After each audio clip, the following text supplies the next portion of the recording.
Budget में tax बढ़ा तो भैया लोग कहने लगे चलो इंडिया छोड़कर चलते हैं, बेकार है, यहाँ कौन टैक्स भरेगा, सांस लगने पर भी टैक्स लग जाए तो कोई भरोसा नहीं है। प्रॉपर्टी था उस पर भी टैक्स बढ़ा दिया, स्टॉक मार्केट में भी टैक्स लगा दिया, बायबैक पर भी टैक्स लगा दिया, म्यूचुअल फंड में भी टैक्स लगा दिया, हर जगह टैक्स लगा दिया। लेकिन उन लोगों को यह पता नहीं कि अब इंडिया से बाहर जाके रहना भी मुश्किल होगा। सरकार इतनी आसानी से जो ब्लैक मनी लेकर भागते हैं अब भागने नहीं देगी, क्योंकि उनको पता था टैक्स बढ़ाएंगे तो लोग भागेंगे, तो पकड़ना कैसे है उसका भी इंतजाम कर दिया है। तो ये इतना आसान नहीं है, बहुत बड़ी न्यूज है, बहुत मुश्किल होने वाली है, ध्यान से सुनिएगा। एक चार्ट से पहले समझाता हूं कि सरकार ने आपके लिए क्या इंतजाम किया है और आपको किस किस तरीके से टैक्स लगाएगी। और अगर इंडिया छोड़ना चाहते हैं तो इस वीडियो को देख लीजिएगा और क्या चैनल को सब्सक्राइब कर लीजिएगा। और जितने तरह की मैंने टैक्स की बात की है सारी वीडियो, चाहे प्रॉपर्टी की हो, म्यूचुअल फंड की हो, स्टॉक की हो या बायबैक की हो, बायबैक की वीडियो लाइव हो चुकी है और बाकी वीडियो इसी लर्न विद मुकुल अग्रवाल और मुकुल अग्रवाल वाले चैनल पर 1 बाय 1 आएगी। सैटरडे और संडे के अंदर सारी टैक्स की कहानी क्लियर कर दूंगा, तो चैनल को सब्सक्राइब के साथ नोटिफिकेशन ऑन रखिएगा जिससे पूरा डाउट क्लियर हो सके। और ज्वाइन बटन से 799 का प्लान मिलता है, ज्वाइन कर लीजिएगा, बहुत ही लर्निंग मिलेगी। तो कैसे हमें जिंदगी जीना है उसको समझिए। सैलरी मिलती है, 30% का टैक्स भरिए, 30% का टैक्स भरने के बाद आपके पास पैसे बचेंगे। अब क्या करोगे, कैसे खर्च करोगे?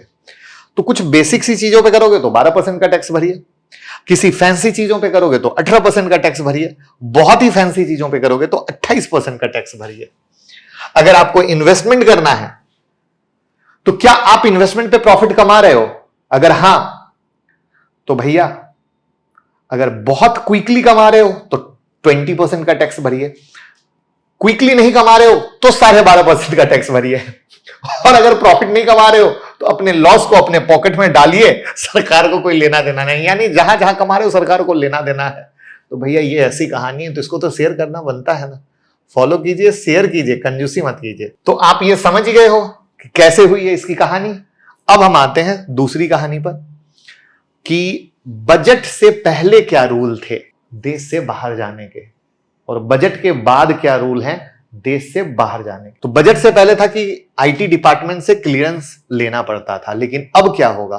क्लीन चिट चाहिए, ब्लैक मनी एक्ट 2015 का। ये क्लीन चिट ही जो लोग उड़ उड़ के भाग रहे हैं उनको पर कतर देगा। उसके बाद बजट से पहले क्या था कि एक सर्टिफिकेट चाहिए था कि कोई आउटस्टैंडिंग अमाउंट नहीं है। बजट के बाद क्या होगा कि ये सर्टिफिकेट तो चाहिए ही होगा और ये क्लीन चिट जब ब्लैक मनी की आ जाएगी तो इससे ये क्लियर हो जाएगा कि कोई टैक्स डिफॉल्टर नहीं है और ना ही कोई ड्यू है। और ये ब्लैक मनी वाला पार्ट बहुत ही हार्ड है दोस्त, ठीक है। बजट से पहले क्या था, अगर कोई ड्यू है तो आप प्रोविजन बना दीजिए उसी के लिए सामने में, और प्रोविजन ये इंश्योर करेगा कि भैया सफिशिएंट प्रॉपर्टी या एसेट है जिससे उस ड्यू को पे किया जा सकता है। कौन कौन उड़ गए कमेंट में बताइए, बट कुछ हो पाया? नहीं हो पाया ना। और यहां पर बजट के बाद आपको क्लियरेंस सर्टिफिकेट चाहिए होगा टैक्स अथॉरिटी से अंडर आईटी एक्ट सेक्शन 230, जहां से यह इंश्योर होगा कि जो पुरानी कथा हुई, जो ड्यू की कहानी, बिजनेस की कहानी एंड ऑल दैट, वो कथा ना हो।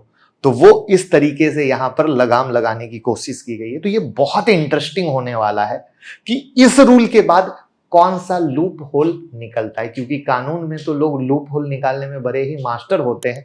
तो इस बार सरकार ने ऐसा निकाला है, बट लूप होल कहां निकलता है वो देखिएगा, क्योंकि भैया 2022 में 7,000 मिलीनियर इंडिया छोड़ के भाग गए, 2023 में 5100 और 2024 4300, राइट। तो 2024 तो अभी भी चल रहा है, ये नंबर बढ़ सकता है, यहां पर कांटे की टक्कर है। तो दिस इज द पॉइंट जहां पर इस तरीके से करने की कोशिश की गई है। आपको क्या लगता है, अब लोग डरेंगे, रुकेंगे, या अभी भी कोई लूप होल निकाल कर भागेंगे? कमेंट में बताइए। जल्दी से सबके साथ शेयर तो कर दीजिए।